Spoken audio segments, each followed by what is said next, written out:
The Israeli Air Forces controls the skies over Tehran. This changes the entire campaign. We are on the path to achieving our two objectives: eliminating the nuclear threat and eliminating the missile threat. When we control the skies over Tehran, we strike those targets, regime targets, unlike the criminal Iranian regime that targets our civilians. Israeli Prime Minister Netanyahu speaking at an airbase this morning. The IDF says it destroyed more than 20 surface-to-surface missiles in an overnight strike. It says a third of the regime's missile launchers have now been dismantled. A long line of cars seen leaving Tehran as the fighting intensifies. You can see that there.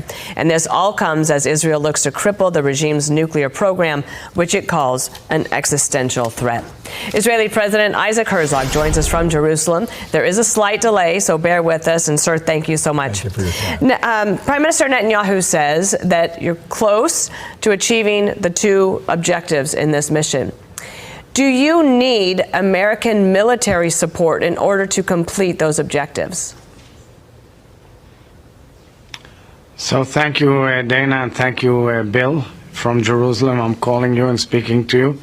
And I believe that, your viewers and you know that Israel is the closest ally of the United States of America, and America is the closest ally of the State of Israel, and we share joint national security interests on many fields, but the American administration will take its decisions, and Israel will take its decisions.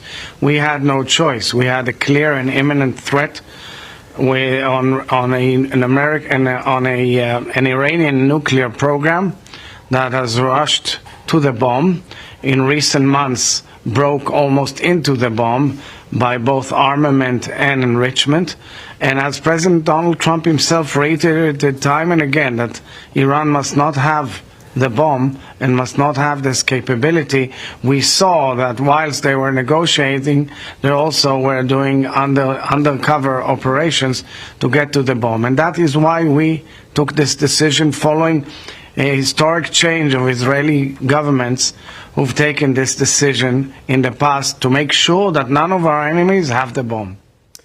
God's protection over Israel and its central place in Bible prophecy are undeniable truths revealed throughout Scripture. Despite the hostility Israel faces from the nations, God has declared His eternal covenant and purpose for this people and land. Let's walk through these prophetic verses to understand this divine perspective. 1. Israel set apart and unrecognized by the nations' numbers. 23:9. Lo, the people shall dwell alone, and shall not be reckoned among the nations. This prophecy is unfolding today. Israel stands alone on the world stage, constantly criticized by international bodies such as the United Nations, even when Israel defends itself against terror and war. The global community often refuses to recognize its right to exist. Well, it didn't take long for far-left Democrats to trash Israel for defending itself. Some are calling Netanyahu a war criminal. The left is ignoring the reason behind these strikes to eliminate Iran's ability to build a nuclear weapon. But they don't care. They'll take whatever side is anti-Israel. And so will liberals across the nation. You know, we saw really this escalation. In fact, you see the Free Palestine flags out there, and having been out and covered some of these, it's pretty clear that a lot of it appears to be less pro-Palestinian and more anti-Israel. Lydia? Yeah, it does seem that way. And this is not something that is just developing overnight. I mean, this is a sentiment, anti-Semitism, that has been growing for years. And I think that's why our president, President Trump, is really taking a hard look at where is this originating? You know, this is not organic. You know, where is this coming? But this isolation was foretold. Israel would not be reckoned among the nations. God set Israel apart from its inception, not to be like the others, but to fulfill His redemptive plan through them. 2. The nations rage against the Lord and His people. Psalm 2:1-3. Why do the heathen rage? The kings of the earth set themselves against the Lord and against his anointed. The hostility toward Israel is not merely political, it is spiritual.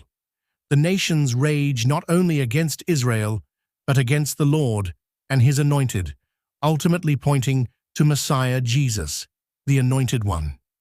This rebellion is the root cause of the global unrest surrounding Israel.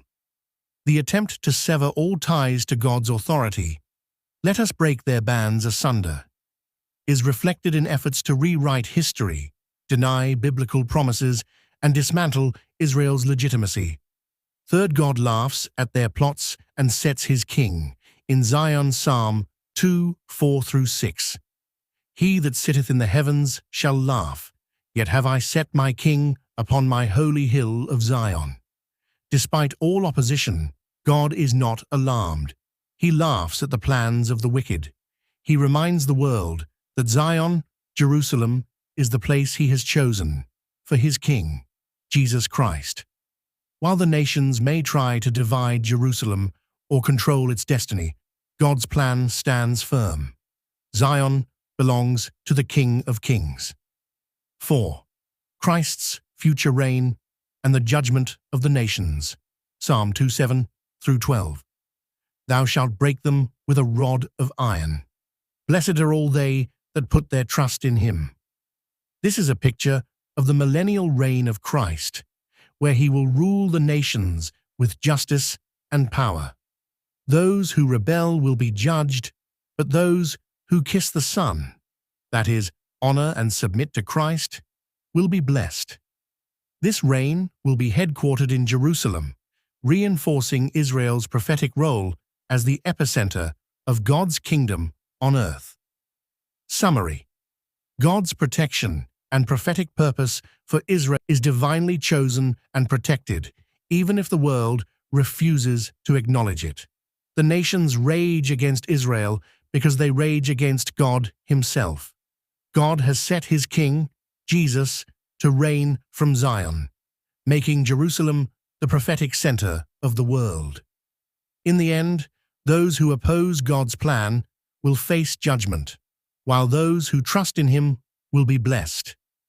Despite the pressure, Israel remains a miracle, a nation restored, preserved, and prophetically positioned. As Bible prophecy continues to unfold, it becomes more evident. God defends Israel, and his word stands forever. He that keepeth Israel shall neither slumber nor sleep.